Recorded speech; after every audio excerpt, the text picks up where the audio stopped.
Water is in deep trouble. That is the UN chief, and he's right. Water is indeed in deep trouble, not in developing countries, but here in America, a nation that's always assumed its water supply was endless. Water is everything, and you don't have to look far to see how it's drying up. The truth is, our water is disappearing, and it's far more complicated than just climate change.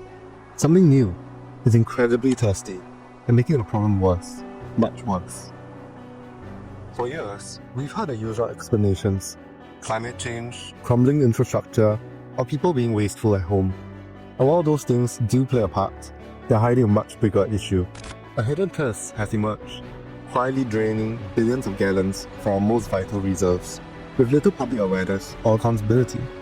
These massive structures you're seeing are data centers. They're a silent backbone of our digital world, processing, storing, and sharing every bit of information that flows across the internet. And they're popping up everywhere. Consider this. In California alone, there are over 800 data centers. Based on estimates, all of them combined use roughly as much water in a year as 158,000 Olympic-sized swimming pools. Imagine all their water just to keep our online world running. Now inside these centers, countless computer components like super powerful brains are working non-stop. And just like a phone or laptop that gets hot when you use it for a while, these computers generate an incredible amount of heat. Now to keep from melting down, they need enormous amounts of water for cooling. It's like a giant engine that requires a constant flow of coolant. Let's put the water consumptions into perspective. A smaller data center, using about 1 megawatts of power, roughly the size of a very large office building, can consume up to 25.5 million liters of water annually. Now that's enough water for a daily needs of about 300,000 people. Imagine an entire town's daily water supply vanishing just to cool one building's computers. And it scales up quickly. A medium-sized data center, around 15 megawatts, uses as much water in a year as 3 average-sized hospitals. Think about all the water used in hospitals. The sinks, showers, and medical systems, gone, just to cool servers. In places like Arizona, farmers are already struggling to grow food because there isn't enough water, while new data centers are taking huge amounts, often from the same underground water sources. In Oregon, the huge data centers in dry areas use a quarter of all the city's water, and they want to build even more. This isn't just about big companies making money. It's about very real costs to regular people in America. What has really happened is the water, and I can't drink the water. Data centers are part of the lifeblood that powers big tech names like Meta and Google, and they face rising risks from climate change. This isn't a minor leaky faucet. It's a constant, powerful drain on our resources. And these facilities are set to become thirstier. With the rise in artificial intelligence, the hardware and infrastructure to support it is also ramping up. AI models power everything, from chatbots to complex image generators, requiring truly staggering amounts of computational power. And when machines work that hard, they generate immense heat, a problem that can only be solved with one thing: more water. Think about asking an AI chatbot a question, like GPT-4. For every 10 to 50 responses it gives you, it's estimated to consume about half a liter of water. Now, multiply that by the billions of interactions users have every single day around the globe. The individual drop quickly become a flood. This isn't just about efficiency, it's about sheer scale. The rapid growth of AI means we're not just building more data centers, we're building centers that are more demanding of our resources.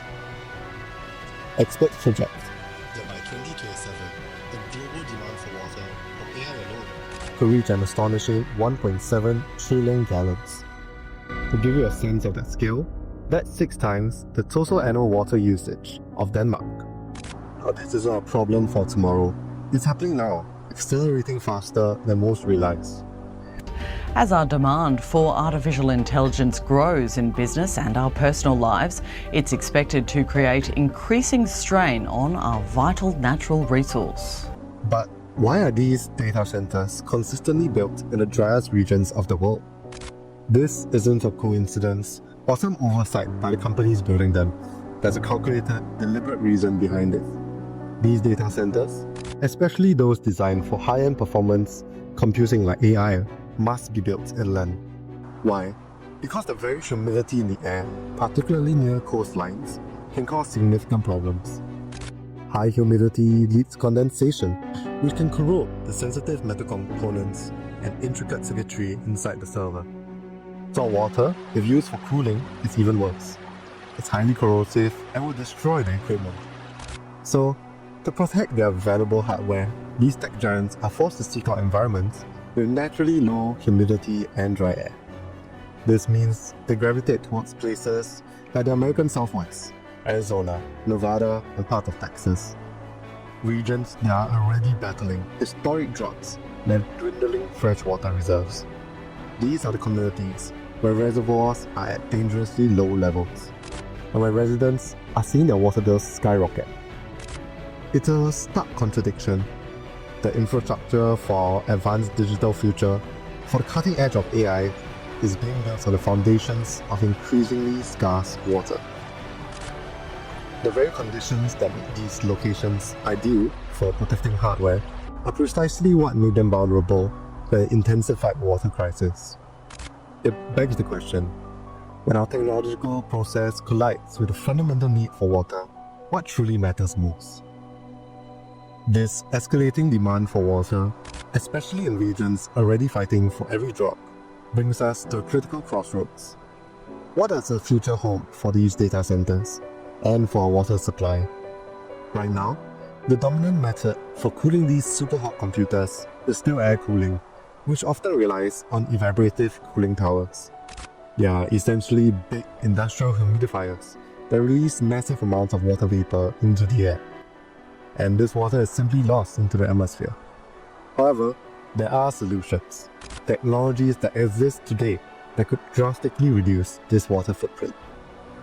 One promising approach is liquid cooling, where specialized liquid coolant directly touches the computer components, efficiently pulling away heat. This is far more efficient than trying to cool vast amounts of air, and it offers much better heat management. Beyond just the cooling method, innovative practices like closed-loop cooling systems are already proving their worth. These systems are designed to recycle the same water over and over again, minimizing loss. Some data centers are even implementing wastewater recycling, taking wastewater, treating it, and then using it for cooling. Others are turning to rainwater harvesting, collecting and storing rain to use as a supplemental water resource. Where these systems have been implemented, they've shown remarkable success, with potential savings of 70% in freshwater use. However, their widespread adoption isn't happening fast enough. Many new data centers, such as the massive Stargate AI complex, is still being planned and built in these water-stressed inland areas. And these data centers will place an even greater strain on America's already fragile water infrastructure. The question then isn't whether we can build more sustainable data centers, it's whether we will.